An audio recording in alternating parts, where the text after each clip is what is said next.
Playboy pinup Holly Madison is under fire again. She's being blasted by former pal Isabella St. James for dishing the dirt on life in the Playboy mansion in her bestseller, Down the Rabbit Hole. Holly is so cunning and so manipulative. Isabella spent 2 years living in the Playboy mansion with Holly. Now, in this Inside Edition exclusive, Isabella says she doesn't recognize the grim picture Holly portrays. I think she has chosen to portray herself as a victim and vilify the key players along the way. Holly has made sensational claims in her book that there was not a whole lot going on in Hugh Hefner's bedroom. She also claims she endured years of emotional abuse. But Isabella is calling Holly's book vengeful. She emulated Hef, she dressed like him, she studied his likes and past girlfriends that he particularly liked, their looks, the dresses that they wore that he liked. She would have the same ones made for herself, anything to endear herself to him. It's not the first time Holly, a former Dancing with the Stars contestant, has taken heat over her book. She's also been trading insults with Kendra Wilkinson, her former co-star on the E! Network TV show The Girls Next Door. Holly's book is a huge bestseller. It's #1 on the New York Times nonfiction list. After Holly wrote her book, you know, that thing, you know, where she kind of bashed her life at the mansion and you know, bashed me in it as well, I got, of course, mad at first, and I responded to it. And I went through a phase of forgiveness. And I went through a phase of like, you know what, so be it. You know, she deserves to have her side, whatever.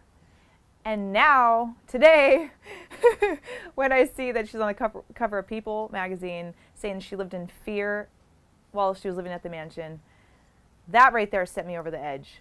That right there twisted my gut, you know, because she's making herself a victim. You lived at the Playboy mansion. You chose to live there. You chose to get your plastic surgery. You know, you weren't at a church, okay? You chose to live in a relationship with Hef that was an open relationship with multiple women, okay? Like, and so it wasn't private. Her relationship with Hef was not private. Her relationship was open. I saw everything. If I for once remember and saw a tear coming from her eye, if I for once felt that she was being real, and if she came over to me for once and became a human being and said, oh, I'm having a bad day with Hef today, right now it would have been a whole different story. I would have been like, oh, she probably went through her things, you know, I feel bad for her. But I can't do that because she walked around that place with her nose in the air. This is my house. I'm having my babies with Hef. I'm taking over the guest house. That's my house. Painted it, did all the thing, wanted to get married, had it all picked out, had the babies all, you know. And I'm like, and now she's saying she's living in fear. She lived in fear. I think that's a feeling of what she's feeling now. They were in a real relationship. You're going to go through, when you're in a real relationship, you're going to go through some fighting. So, you know, what she's saying about Hef is, you know, people are taking it like taboo, like, oh, this 80-year-old man's doing this. No, she wanted to marry him. That's a real relationship. You know, now she didn't get what she wanted. She didn't get the baby. She didn't get the marriage. She didn't get, you know, the editor of Playboy that she desperately wanted, and her house across the street that she desperately wanted. So years later, 8 years later, you know, she's trying to run because she never got it. Imagine if she did have that kid with Hef. Would she be talking now? No, she wouldn't be, would she? That's the fact. So it just it makes me super angry when people play victim. It makes me sick to my stomach when people play victim, when they have no right to play victim. Living at the Playboy Mansion was a time of my life. You know, it was 5 years out of my life that I do not regret. It was 5 years of my life. Yes, I had sex with a 70-year-old man. I did get paid for it. You know, I had a great time. Nothing, you know, we were treated very well. It wasn't like a situation where we were treated like meat, like people think like that. People think of it like that. We were treated very nicely. We had cars. We had shopping sprees. We had, I mean, everything anybody could dream of and more. You know, private chefs, private planes, trips around the world. I'm sorry, like, and now she's playing victim. That's just not fair. No one else in this world is going to speak up against her. I'm doing it. No one else is going to do it because maybe they're scared. You know, Hef won't ever do it. He's too much of a nice guy. You know, people just don't want to get involved in drama. But I have to be the one to do it because no one else is going to do it. She's not telling them the truth.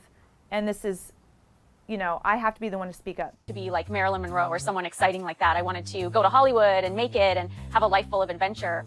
When I moved to LA, I was in college and I was working as a waitress and trying to make ends meet. And I had been going to these parties at the Playboy Mansion, and some of the girlfriends there, you know, were very friendly and wanted me to hang out. Everything at the mansion looked really glamorous, and, you know, it looked like something that I wanted as well. The first night I went out with Hef and the girls, I got really drunk. He offered me prescription drugs, which I didn't take, but he offers Quaaludes to all the girls that would come out with him. And, you know, you'd get upstairs and there'd be kind of this orgy that was going on. It turned out to be something that was traumatic for me in a way that I wasn't really prepared for.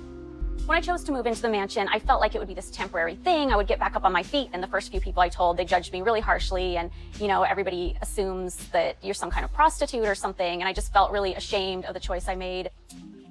Life at the mansion is very different than a lot of people think. We were just expected to kind of sit home and behave. All the girls had to be in the house by 9 o'clock. We weren't really allowed to leave. We had to get special permission even to go visit our families back home, things like that. I think my lowest moment was maybe around 2003. I lived at the mansion for a couple years. I'd completely lost my sense of identity. I just thought, you know, I'm stuck here. If I leave, everybody's going to think of me as this, you know, Playboy whore. And I didn't see much of a future for myself outside the mansion. One night I was in a bathtub and I was just thinking about what would happen if I just sunk my head under the water. It was really what I wanted to do at the time.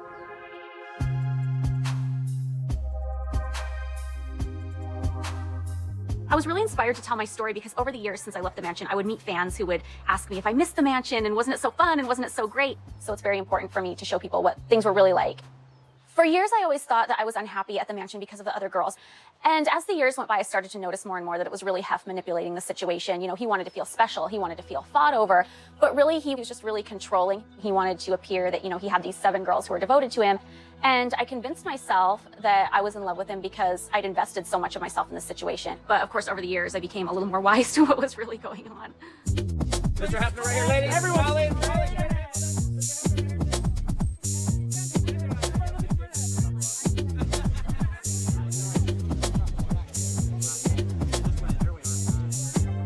Hef and I started hitting kind of a rocky patch when it became clear that Bridget and Kendra were leaving. They were moving on to new things.